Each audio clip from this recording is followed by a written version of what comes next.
Hello, coin collectors out there. Welcome back to the Big D Coins channel. Hopefully, everyone is having a great day as always. In today's video, we are going to get into these two coins right here. They are both Buffalo nickels, but what makes these coins special is the condition that they are in. So, take a look at the one on the left, the one on the right. We can see that they are in a very, very good condition.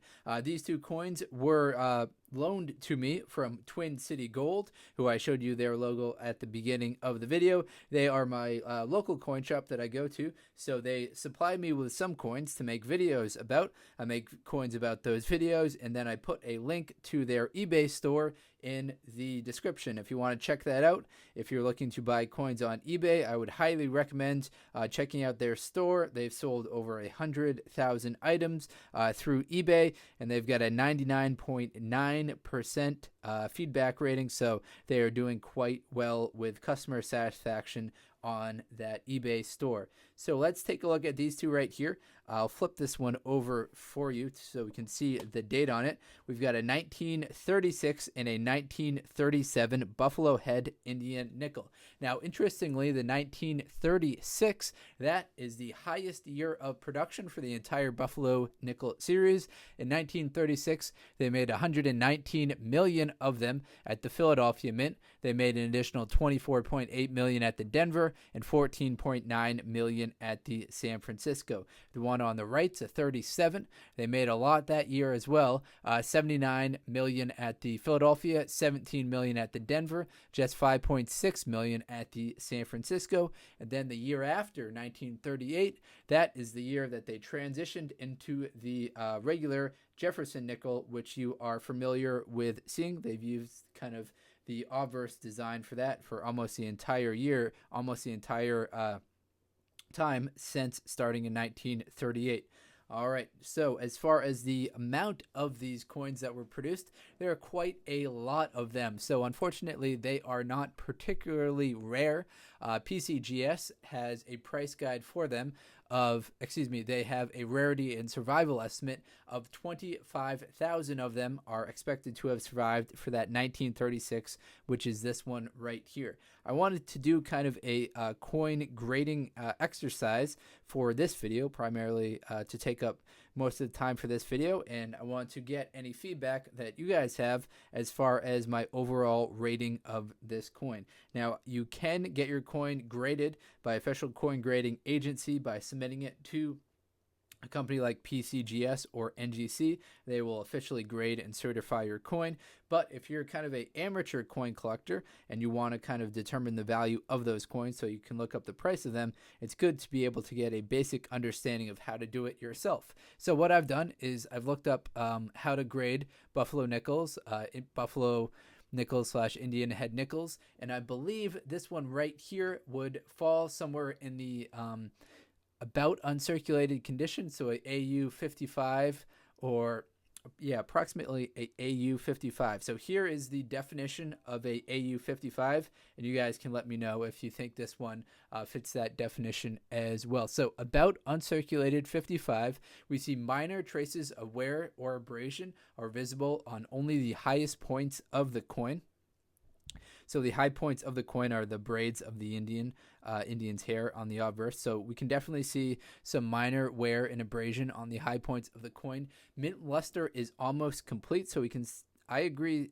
I believe we can kind of see the original mint luster there is almost complete. It's still quite shiny. It's well preserved. On the obverse, only slight traces of wear are evident on the Indian's cheek and the top of the braid. At least half of the original mint luster remains. On the reverse, there are minor traces of wear are visible on the buffalo's shoulder and rear flank. Let me flip it over so we can actually keep wearing the glove so we don't cause any oil on it. So we flipped it over right here. So on the reverse side right here, for an almost uncirculated or about uncirculated 55, their minor traces of wear are visible on the buffalo's shoulder and rear flank. All other design elements are bold.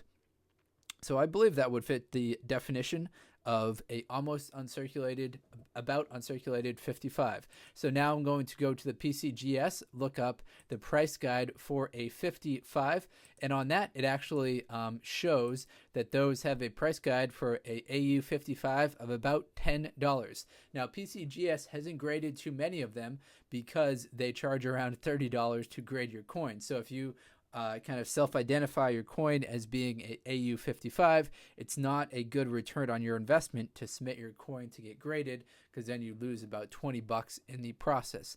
Now, as far as recent auction results, some PCGS AU55s have sold recently. The most recent one was May of 2018 at an EB auction. One sold for $5. Looking back, some NGC grades have sold for a little bit more than that, but it looks like the PCGS price guide is pretty accurate, around $10. I guess some of them could sell as low as $5, but $10 is kind of a good ballpark. Now, I'll bring in this one right here, and we can see a little bit more wear and tear on this coin, as well as someone might have tried to clean it. Or we could have kind of a wood grain appearance to the back right here. So a wood grain appearance kind of comes as a result of the alloy, the metal mixing not quite being what it should be. So I'm not sure if we've got a wood grain or if we've got some scratch marks from someone trying to clean the coin. But I believe this one right here would grade a little bit lower. If we look at the details on the left right here, we can see much finer details. And then on this side right here, a little bit more wear and tear. So if this one on the left was a AU55, the one on the right probably a extra fine 40 or a AEX 40 or a EF 40 or XF 40, depending on kind of the abbreviation you like to use for extra fine. So extra fine, 40 is defined as the following. On the obverse, the Indian hare's braid and feathers are lightly worn, but the overall design details are bold. Minimal wear is visible on the ribbon lines in the hair of the braid. So we see some minimal wear right there. On the reverse, the buffalo's horn is virtually complete, and details in the buffalo's hair are bold. Only minor flatness exists on the buffalo's shoulder and rear flank. So we can see the one on the left has a lot more of the original luster to it. The one on the right, a little bit more worn out. So I would say that these are somewhere between a EF40 and an AU55. If you've got an opinion on my grading kind of results, feel free to let me know. Also want to share with you kind of a teaser coin for a future upcoming video. Another coin that Twin City Gold was nice enough to lend me is this coin right here. So this coin hasn't appeared on the Big D Coins channel yet. This is what's known as a Barber quarter. This coin is in pretty good condition. So the Barber quarters were made from 1892 until 1916. Now they do have some silver in them. They are 90% silver, 10% copper. The overall weight of the coin is 6.3 grams. Now, as far as the year 1900, the turn of the century, there were 10 million of these produced at the Philadelphia Mint. There are 3.4 million produced at the O Mint, so that's for New Orleans, I believe. And there were 1.8 million produced at the San Francisco Mint in the year 1900. I will flip it over for you so we can see the reverse side of the coin, and then I'll start to sign off. All right, so here's the reverse side of the coin. I'll do a more in-depth video about this quarter, but what we see on the reverse is kind of your standard United States of America, E pluribus unum, and then quarter dollar, spelling out all of the lettering on the reverse side. Now the mint mark, if present, will be on below the tail of the eagle. So we don't see any mint marks down here, so that's an indication that it was made at the Philadelphia Mint.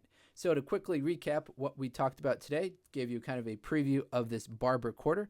Stay tuned to the Big D Coins channel for an upcoming video about this coin. And we looked at these two right here, which are very nice Buffalo nickels. They did, however, make a lot of these in the year 1936 and the 1937. So for yours to be valuable, it's going to have a very nice grade to it, a nice finish to it. Otherwise, you can come across these through CoinRoll hunting, probably find a decent amount. I've found a decent amount of Buffalo nickels while still CoinRoll hunting recently. All right, thank you very much, everyone, and best of luck coin collecting out there. Enjoy.